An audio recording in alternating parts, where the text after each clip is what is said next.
Chapter 31. The Edge of Ruin. Haltoria Sanctuary, Crystal Healing Chamber. Kale's scream tore through the sacred chamber like shattering glass, raw and guttural, echoing off the towering crystal walls. The once pure lattice of luminous quartz now pulsed with sickly violet fractures, responding to the corruption spreading through the prince. He collapsed to his knees on the cracked crystal floor, chest heaving violently. Black veins crawled across his neck and face like living tattoos, writhing beneath his skin. His golden eyes, those proud, ancient eyes of Elion, flickered rapidly between their radiant light and Zarek's cruel, blood-red glow. The high elf priestesses had retreated several steps, their slender hands trembling as they clutched glowing orbs of healing magic that now sputtered and dimmed. Even Seraphiel, the stoic commander of the Silver Guard, gripped his radiant blade tighter, the sword's light wavering as he watched his prince with open fear. "I can't hold it back much longer," Kale rasped, his voice fractured. Sweat poured down his temples, mixing with inky shadows that leaked from his pores like oil. "It whispers to me constantly. It says I could save her. If I just stopped fighting. If I let into them." Only feet away, Queen Illyria lay upon a raised crystal bier, her once radiant form terrifyingly still. The faint golden pulse beneath her translucent skin had slowed to a dangerous, irregular flicker. Her golden hair, usually luminous like sunlight on water, now lay dull and matted against her pale cheeks.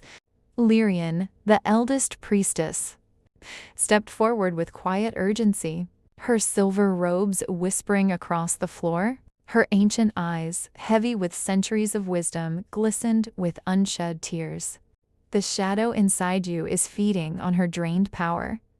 Young prince," she said softly. "The more you resist it, the harder it fights to break you. But if you surrender, you may save her life at the cost of your soul."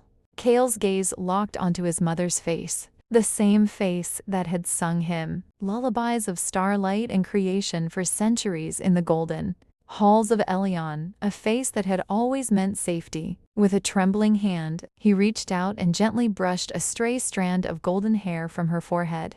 His fingers left faint, black smudges on her skin. "I won't become a monster to save her," he whispered, voice breaking. "I won't. I can't." The words had barely left his lips when the darkness surged. Kale's entire body went rigid, lifting slightly off the floor as black and gold energy crackled violently around him. His eyes blazed full crimson for several terrifying heartbeats. A guttural, inhuman growl escaped his throat. When the seizure passed, he crashed back down, catching himself on bloodied hands. Sobs racked his frame. Seraphiel moved closer, his armored boots crunching on fractured crystal. "My prince, we cannot simply watch this happen. If the Supreme One refuses to open the veil, then perhaps we must try to break it from this side. There must be a way." Kale let out a weak, bitter laugh that dissolved into a cough. "Break the veil my father sealed with the full power of the Star Throne?" He shook his head, tears cutting clean trails through the darkness on his cheeks. "We'd sooner shatter the entire mountain around us." Elion, the Grand Hall. In the heart of the Silver City, Azoth had not moved from the Star Throne for nearly 2 days. The once majestic hall lay in shadow. Many of the floating crystals that had illuminated paradise for millennia had gone dark, hanging like dead stars. The heart of creation floating high above pulsed weakly, its golden radiance fractured by ugly black cracks that mirrored the corruption spreading through. Kale far below. Lyral stood before the throne, no longer alone. A small group of high clerics and Silver Guard captains stood with her, their faces grim. None of them bowed. "The city is breaking, my lord," Lyral said. Her voice, usually gentle and melodic, now carried steel. "The eternal gardens are withering. Flowers that have bloomed since the dawn of time now turn to ash. Children cry out in their sleep, haunted by nightmares they cannot name. The angels themselves whisper that the supreme deity has gone mad with pride." Azoth stared at the sealed veil, his once immaculate face now gaunt and hollow. Dark circles shadowed his golden eyes. I did what was necessary, he muttered. But the words sounded hollow, even to himself. One of the captains, a broad-shouldered warrior named Valor, stepped forward boldly. Necessary? The queen lies dying in Alturia.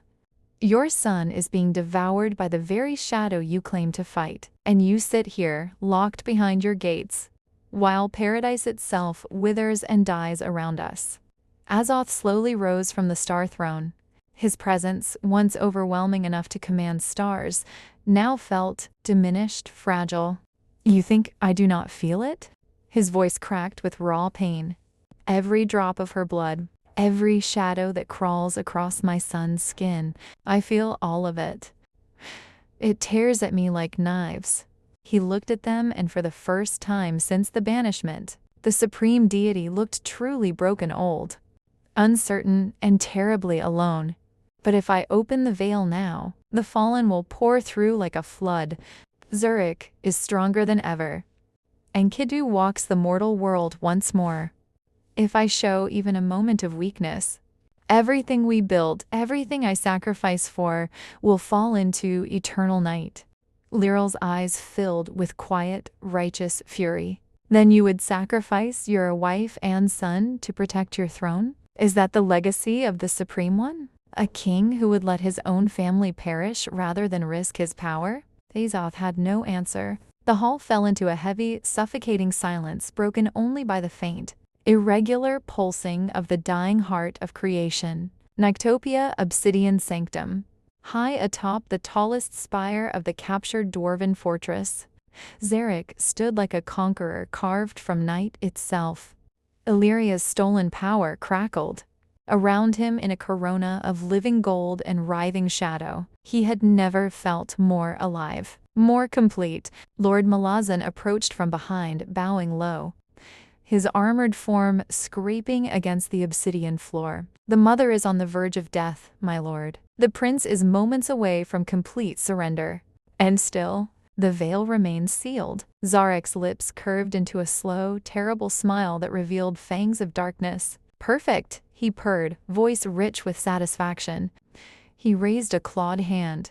A swirling vision of Alturia materialized in the smoke before him, Kale on his knees, body racked with torment, Illyria barely breathing upon her bier. Soon the Prince of Light will fall completely, Zarek murmured. And when he does, I will be there to catch him. Not as an enemy, but as family, as the father he was always meant to have. He clenched his fist. The vision shattered into dispersing embers. Then we march on Alturia, he declared, turning to the assembled warlords below the spire. We take the mother. We turn the son, and when Azoth finally opens his precious veil in desperation, Zurich's crimson eyes burned with centuries of cold, calculated hatred.